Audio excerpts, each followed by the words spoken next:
ইতিমধ্যেই ভুরি ভুরি অভিযোগ এই সেবাশ্রয় নিয়ে। গতকালও আপনারা দেখেছেন যে ফলতার বিজেপি বিধায়ক দেবাংশু পণ্ডা তিনিও নতুন অভিযোগ করেছেন। দীর্ঘদিন ধরে এই অভিযোগ কিন্তু চলেই আসছে, আর আজ মুখ্যমন্ত্রী তিনি বিধানসভায় বিবৃতি দেবেন এই সেবাশ্রয় নিয়ে। কথা বলবো উজ্জ্বল মুখোপাধ্যায়, আমাদের প্রতিনিধি রয়েছেন টেলিফোন লাইনে। উজ্জ্বল, কি জানা যাচ্ছে?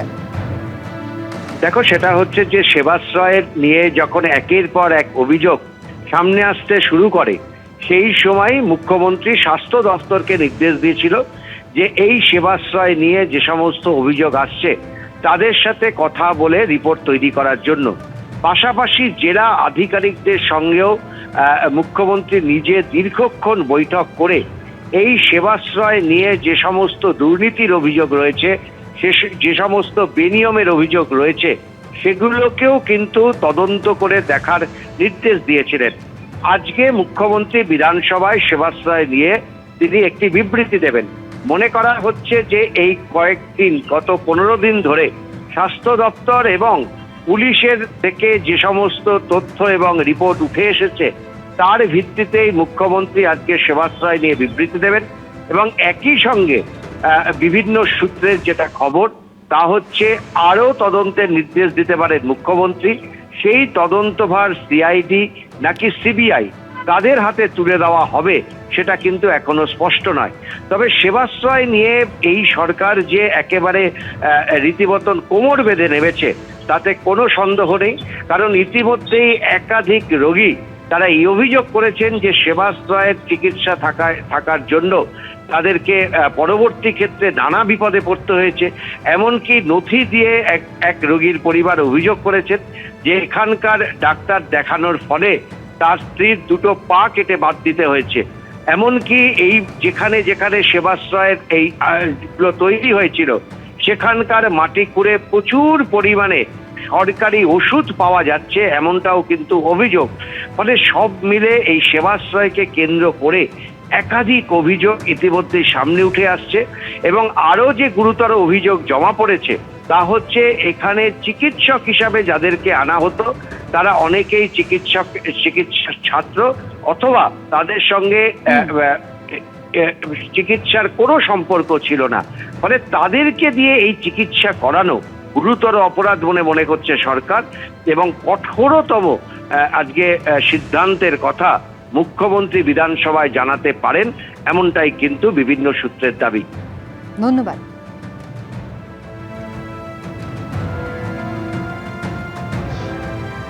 এই সেবাশ্রয় ক্যাম্প নিয়ে বলতে গেলে এই আমাদের ফলতাতে মাটির নিচ থেকে সেবাশ্রয় ক্যাম্পের ওষুধ পাওয়া যাচ্ছে। স্যার, এখানে যত নার্সিংহোম রয়েছে তাদের ফোর্স সৃষ্টি করে কারুর কাছে ইসিজি মেশিন, কারুর কাছ থেকে স্যার এক্স-রে মেশিন সমস্ত কি নিয়ে যাওয়া হয়েছে। স্বাস্থ্য করতে গিয়ে কয়েকজন বিকলাঙ্গও হয়ে গেছে, এবং যে ওষুধগুলো চিকিৎসা করা হয়েছিল সেগুলো মাটির নিচে পড়ে গর্ত খুলে পুঁতে দেওয়া হয়েছে। বিধানসভায় দাঁড়িয়ে এই সেবাশ্রয় প্রকল্প নিয়ে বিজেপি বিধায়ক শঙ্কর ঘোষ কি বলেছিলেন দেখুন এবার। অত্যন্ত গুরুত্বপূর্ণ অভিযোগ এই সেবাশ্রয় নিয়ে এসছে, সেটা ফলতা বা ডায়মন্ড হারবার, নন্দীগ্রাম ইত্যাদি প্রত্যেকটি ক্ষেত্রেই সেবাশ্রয়ের নিয়ে যে অভিযোগ এসছে সেই অভিযোগ নিয়ে মাননীয় মুখ্যমন্ত্রী আগামীকাল বিধানসভার সদস্যদের সামনে তিনি একটি বিবৃতি দেবেন। এই সেবাশ্রয় নিয়ে আজ বিধানসভায় মুখ্যমন্ত্রী শুভেন্দু অধিকারী তিনি বিবৃতি দেবেন। অভিষেক বন্দ্যোপাধ্যায় সেবাশ্রয় প্রকল্প নিয়ে একের পর এক অভিযোগ উঠছে। সেবাশ্রয় নিয়ে গতকাল বিধানসভায় সরব হয়েছিলেন ফলতার বিজেপি বিধায়ক দেবাংশু পণ্ডা। আজ বিধানসভায় বিবৃতি দেবেন মুখ্যমন্ত্রী শুভেন্দু অধিকারী, এমনটাই জানিয়েছেন পরিষদীয় মন্ত্রী। মাঠ দখল করে সেবাশ্রয় ক্যাম্পের অভিযোগ বিজেপি বিধায়কের, এবং একাধিক অভিযোগ উঠেছে সেই সঙ্গে। আর এবার আপনাদের শোনাবো কুণাল ঘোষের বক্তব্য। এটা তো টার্গেট করছে ধরা যাক অভিষেক বন্দ্যোপাধ্যায়কে। আরে বিধানসভার তো বা সংসদীয় গণতন্ত্রের একটা রীতিনীতি আছে। যে ব্যক্তি এখানকার সদস্য নন, যিনি আত্মপক্ষ সমর্থনের কোনো সুযোগ পাবেন না, তাকে এভাবে টার্গেট করা যায় না। বিজেপি নেতা অভিজিৎ দাস ববি একের পর এক অভিযোগ এই সেবাশ্রয় নিয়ে কিন্তু তিনি করেছিলেন, এবং একেবারে তিনি লিখিত অভিযোগ স্বাস্থ্য ভবনে দিয়েছিলেন আপনারা জানেন। আর সেবাশ্রয় নিয়ে এবার তদন্ত শুরু করলো রাজ্য মেডিকেল কাউন্সিল। রাজ্য মেডিকেল কাউন্সিলে মেল করে অভিযোগ জানিয়েছিলেন চিকিৎসকরা যারা সেবাশ্রয়ের সঙ্গে জড়িত ছিলেন তাদের বিরুদ্ধে এই অভিযোগ করে তাদের বিরুদ্ধে শাস্তিমূলক ব্যবস্থা চেয়ে মেল করেছিলেন অভিজিৎ দাস ববি। প্রথমে থানায় এবং তারপর সরাসরি রাজ্য মেডিকেল কাউন্সিলে তার এই লিখিত অভিযোগ দায়ের হয়েছে।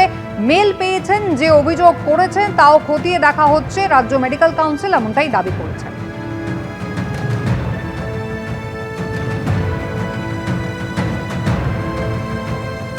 সমস্ত কিছু নিয়ে আমি মেডিকেল কাউন্সিলে কমপ্লেন করেছি যে সমস্ত ডাক্তাররা এর সঙ্গে জড়িত ছিলেন তাদের যেন রেজিস্ট্রেশন যাতে ক্যান্সেল হয় এবং তাদের বিরুদ্ধে মেডিকেল কাউন্সিল যেন কড়া পদক্ষেপ নেয়, যাতে একটা উদাহরণ হয়ে থাকে, যাতে ভবিষ্যতে এই ধরনের করাপশন নেটওয়ার্কের সঙ্গে সে যে পার্টির যে দলের যত শক্তিশালী লোক হোক তাদের সঙ্গে ডাক্তার একটা সার্ভিস সেক্টর এই ডাক্তাররা তারা যেন জড়িত না হয়।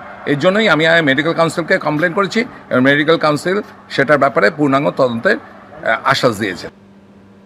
একদিকে যেমন বিধানসভায় আজ সেবাশ্রয় প্রকল্প নিয়ে বিবৃতি দেবেন মুখ্যমন্ত্রী শুভেন্দু অধিকারী, তেমনি অন্যদিকে আজ বিধানসভায় আমফান দুর্নীতি নিয়ে ক্যাগ রিপোর্ট পেশ করা হবে। বিধানসভায় ক্যাগ রিপোর্ট নিয়ে আলোচনা করতে পারেন মুখ্যমন্ত্রী শুভেন্দু অধিকারী। 25 তারিখ ক্যাগের রিপোর্ট প্রকাশ্যে আসবে। দুর্নীতিতে যেই জড়িত থাকুন তার বিরুদ্ধে ব্যবস্থা নেওয়া হবে। এর আগে বিধানসভায় বলেন মুখ্যমন্ত্রী শুভেন্দু অধিকারী, আমরা এক্ষেত্রে খুব পরিষ্কার বলতে চাই, আগামী 25 তারিখে ক্যাগের রিপোর্টগুলো তো প্লেস হবেই, পরবর্তী সেশনে আমরা ক্যাগের রিপোর্ট নিয়ে ডিসকাশন এবং তার যে রেকমেন্ডেশন রয়েছে তার উপরে সিদ্ধান্ত করব এবং যেখানে যেখানে দুর্নীতির প্রামাণ্য ক্যাগ ধরবে আমরা মহামান্য রাজ্যপালের কাছে সুপারিশ করব, তিনি মুখ্যমন্ত্রী হন, মন্ত্রী হন আর যে যত বড় নেতাই হন তার বিরুদ্ধে এফআইআর করার জন্য আমরা রাজ্যপালের কাছে সুপারিশ করব। এবং আমফানে বড় দুর্নীতি হয়, কলকাতা হাইকোর্টে জনস্বার্থের মামলা হয়, সেই মামলার পরিপ্রেক্ষিতে বিশেষ ক্যাগ তদন্ত হয়েছিল, সেই তদন্ত রিপোর্ট প্রকাশ্যে আনা হয়নি। বড় বড় ভাষণ যারা দিচ্ছেন গতকাল এক ঝুড়ি লোক নিয়ে, তাদের মুখোশটাও আমরা অতি দ্রুত খোলার ব্যবস্থা করব। এদিকে গতকালই বিধানসভায় কুণাল ঘোষের বিরুদ্ধে স্বাধিকার ভঙ্গের নোটিশ আনলেন পরিষদীয় মন্ত্রী শঙ্কর ঘোষ। পাল্টা আক্রমণের অভিযোগ তুলেছেন কুণাল ঘোষ। ঠিক সময় সিদ্ধান্ত জানাবেন বলে জানিয়েছেন অধ্যক্ষ। কালীঘাট তৃণমূলের অস্বস্তি আরও বাড়িয়ে এবার বিধায়ক কুণাল ঘোষের বিরুদ্ধে স্বাধিকার ভঙ্গের নোটিশ আনলেন পরিষদীয় মন্ত্রী শঙ্কর ঘোষ। বুধবার ধুন্ধুমার পরিস্থিতি তৈরি হয়েছিল বিধানসভায়। স্বরাষ্ট্র দপ্তরের বাজেটের উপর আলোচনার সময় ঋতব্রত তৃণমূল শিবিরের বিধায়ক ও মুখ্য সচেতক আখরুজ্জামানের সঙ্গে বাদানুবাদে জড়ান কালীঘাট তৃণমূলের বিধায়ক কুণাল ঘোষ। নিজের আসন ছেড়ে শটান উঠে আখরুজ্জামানের দিকে এগিয়ে যান কুণাল ঘোষ। বিভাগের ভারপ্রাপ্ত মন্ত্রী ও শুভেন্দু অধিকারী, প্রতিমন্ত্রী বিশাল লামা প্রত্যেক বার্ষিক বিবেটে 2026-27 অর্থবর্ষে। এরপরই অধিবেশন কক্ষ জুড়ে শুরু হয় হই হট্টগোল। মুখ্যমন্ত্রী স্পিকারকে বলেন কুণাল ঘোষকে সাসপেন্ড করে দেওয়ার জন্য।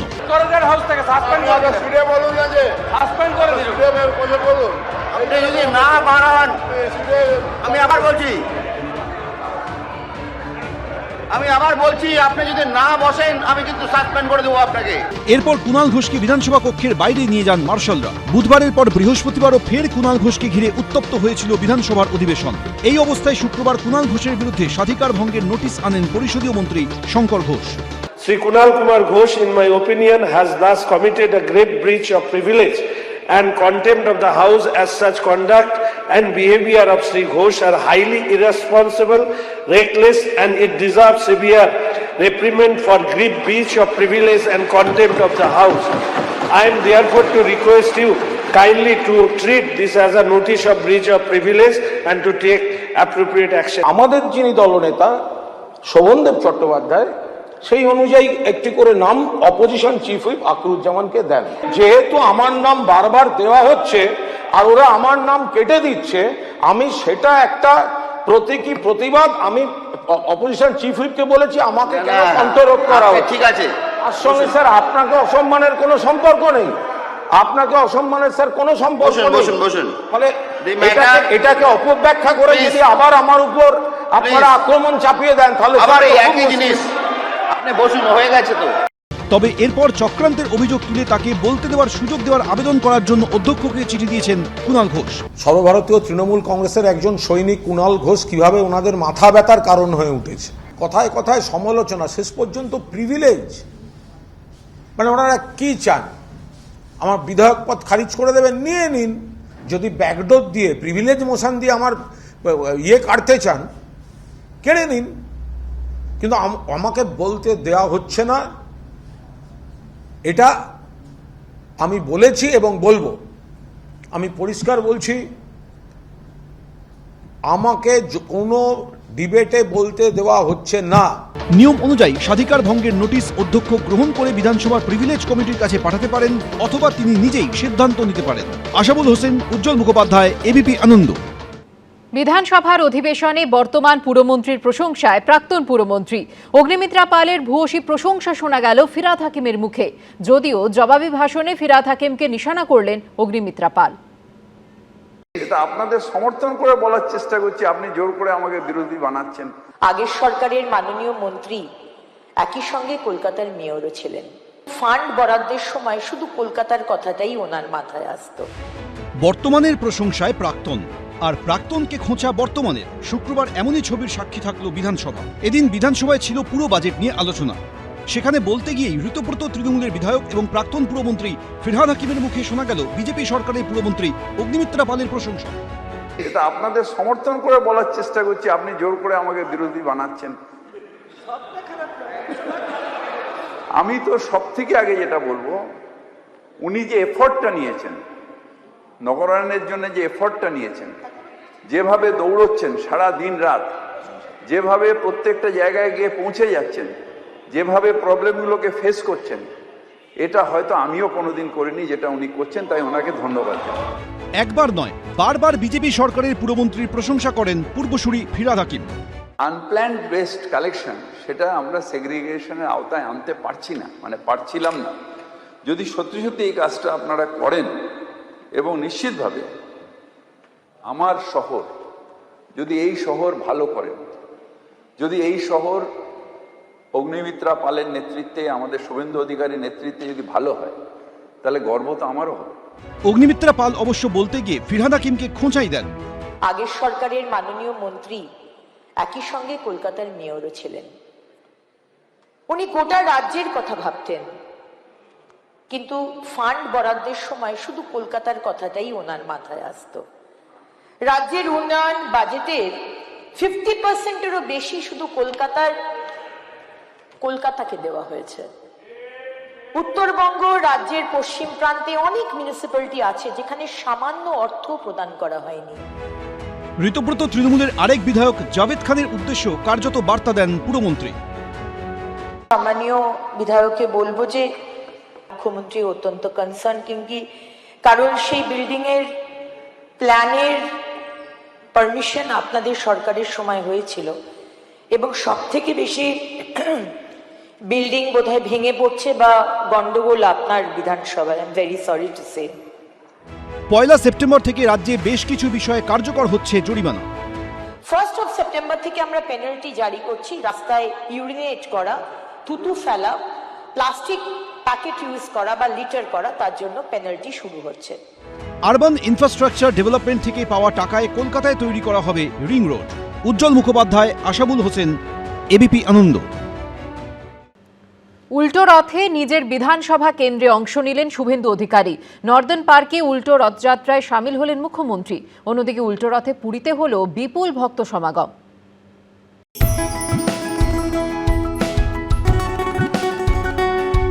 রথের দিন কলকাতার ইসকনের রথযাত্রায় অংশ নিয়েছিলেন মুখ্যমন্ত্রী। নিজে হাতে পথে ঝাড়ু দিয়েছিলেন, রশিতে দিয়েছিলেন টান। তমলুকে রথযাত্রায় সামিল হয়ে ভক্তদের মাঝে বিলি করেছিলেন বাতাসা। শুক্রবার উল্টো রথে নিজের বিধানসভা কেন্দ্র ভবানীপুরের রথযাত্রায় অংশ নিলেন মুখ্যমন্ত্রী শুভেন্দু অধিকারী। ভবানীপুরের নর্দার্ন পার্কে উল্টো রথযাত্রায় সামিল হলেন তিনি। জগন্নাথ দেবের উদ্দেশ্যে অর্পণ করলেন ফুল ও ফল। জয় জগন্নাথ, জয় জগন্নাথ। প্রভুর আশীর্বাদ আছে, সব হবে, সব ঠিক হবে। উল্টো রথ উপলক্ষে পুরীতেও হয়েছিল বিরাট ভক্ত সমাগম। গুন্ডিচা মন্দির থেকে পুরীর মন্দিরে ফিরে এলেন জগন্নাথ দেব। হুগলির উত্তরপাড়ায় মুক্তকেশী কালীবাড়ির উল্টো রথযাত্রায়ও অংশ নিয়েছিলেন বহু মানুষ। শিবাশিস মৌলিক, এবিপি আনন্দ। এবিপি আনন্দ, এগিয়ে থাকে, এগিয়ে রাখে।